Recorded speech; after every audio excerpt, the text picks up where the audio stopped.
الحشيش بعد الفطار يبطل الصيام ولا زيه زي انا مش سامعه بيقول ايه. علي اتفضل.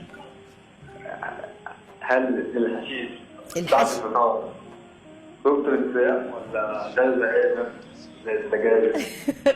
انت بتسأل سؤال بجد ولا يعني؟ بجد والله.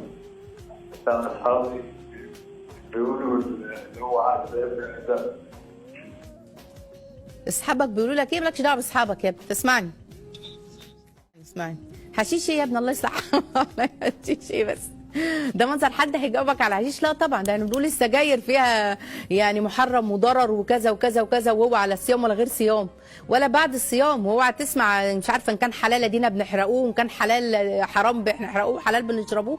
لا طبعا، كل ما هو منكر ويذهب العقل ولو بنسبه، والله ولو بنسبه. ده كان النيكوتين اللي فيها مش عارفه قد ايه نسبه قد كده، قالوا عليها لا حرام وفيها ضرر وتعتبر من ضرر لا ضرر ولا ضرار. فلا طبعا، كل الخبائث وكل ما يخمر العقل لا طبعا. يقول لك بعمل دماغ، اصل انا برتاح نفسيا، اصل انا كذا. ما انت عشان بعيد عن المسببات الحقيقيه للراحه النفسيه. احنا علشان بعدنا عن الدين، بعدنا عن القران، وبعدنا عن ربنا، وبعدنا عن الدعاء، فاحنا بناخد بالاسباب الماديه. خد الحبايه ولا خد الفراولايه ولا خد الحشيش ولا اضرب لك حقنه ولا مش عارفه احرق لك ايه ولا. كل اسمعي اللي هقوله لك ده، تحطيه حلقه في ودنك وفي عينك وفي قلبك. حبه ونفسك بجد ربنا يصلح حال اولادك وينجحوا في حياتهم ويفوزوا برضا ربنا ورضا والجنه. بصي، اكثري لهم ثلاثيه النجاح بتاعت الاولاد. ايه ثلاثيه النجاح اللي مرتبطه بالدعاء وصلاحهم في الدنيا والاخره؟ 3 دعوات. 3 بصي، اخر 3 حاجات تعمليهم عشان عيالك ياخدوا خير الدنيا ونجاح الدنيا والاخره. اول حاجه تدعي لهم دعاء مستمر.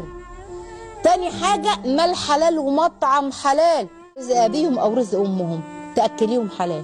تالت حاجة بثلاثية نجاح عيالك لنجاح شيخ أو قدوة يبث فيهم الهمة والعزيمة وحب رسول الله صلى الله عليه وسلم وسنته وسنة. ما نبقاش مكسوفين، ما تبقاش مكسوفين وهم بيقولوا حديث النبي اختاروا حديث تاني. بلاش الحديث ده، أصل يا نهار مكسوفين من سنة النبي. حد يحببهم في سنة النبي عليه الصلاة والسلام ويبث فيهم العزيمة والهمة واتباع النبي عليه الصلاة والسلام. سيدنا أبو هريرة رضي الله عنه كان بيقول إيه؟ جميل قوي قوي. بيقول دعوات مستجابات. إيه الدعوات المستجابات دي؟ لا شك 3 دعوات مستجابة مفهومش شك أبدا. دعوة المظلوم ودعوة المسافر. ده يعني ده مقروء عليه. اللي ما بيصليش ده كتاب بتاعه اصلا ما بيتفتحش. اللي ما بيصليش دوت اصلا ما بيتشافش عمل ايه من الخيرات ولا من الحسنات، ولا كان بار ولا كان عامل حج ولا كان متصدق، مالناش دعوه. بيصلي افتحوا الكتاب، ما بيصليش خلاص الكتاب بيبقى والله لو كان كله حسنات.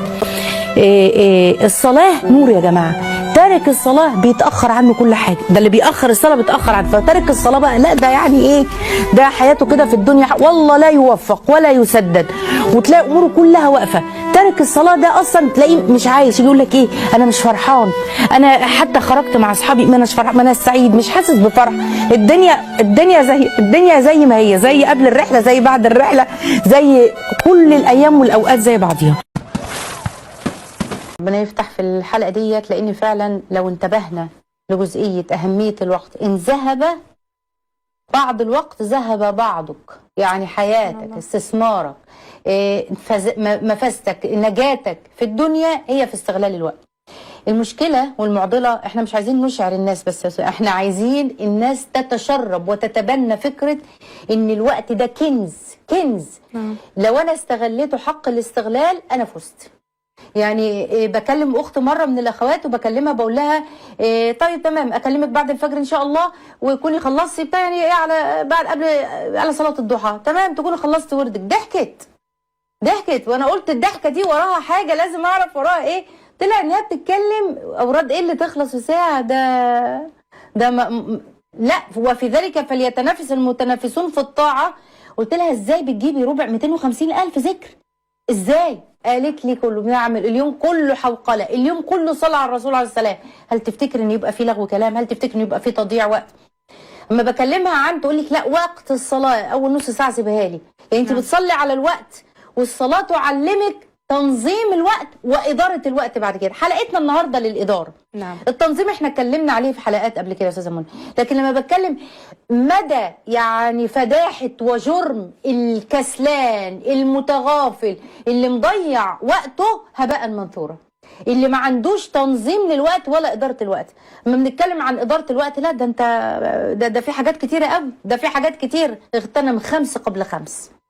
هتسأل عن كذا وتسأل عن كذا. والله لا تزل قدم عبد حتى يسأل عن عمره فيما أفناه. عملت إيه؟ قاعد سيدنا عمر بيعمل بالعصاية يقول له والله لا تسأل عنها يا عمر، اللي هو التخطيط ده. بل هذا الكتاب لا يغادر صغيرة ولا كبيرة إلا أحصاها. فكل حالة كده فين؟ في ميزان الحسنات ولا فين؟ الكارثة في موضوع الوقت مش بس معضلة الوقت اللي بيسموها المشتتات وفرط، لا، في ناس تبص تلاقيها كسلانة. نعم. في ناس بتضيع علشان خاطر عايزه المهارات على كده، او معضله الوقت يسموها ان هي الاضطرابات اللي ناشئه ما بين ان انا عايزه اعمل انجاز في استخدام الوقت وما بين الراحه النفسيه. لا ده في مش كده، يعني في اقل من في قاع بقى. القاع اللي بنتكلم عنه الكسلان اصلا. انت عايز انتاجيه وعايز انك تعطي وعايز انك تنجز وانت واقف محلك سر. نعم. راحة والخمول وده اللي عمله السوشيال، ده اللي عملته الميديا المفتوحة. ان انت متعود على السرعة، متعود على الدنيا وقاعد مكانك وبلعب. ليه انزل في الحديقة واعمل؟ ليه اتعلم رياضة جديدة وانا قاعد ال5 هرمونات السعادة مفروزة لي وانا قاعد على شاشة؟ فبقى عبيد لشهواتي. نزلت النضارة، عارفة انت النضارة، انت في انفصال تام عن الواقع.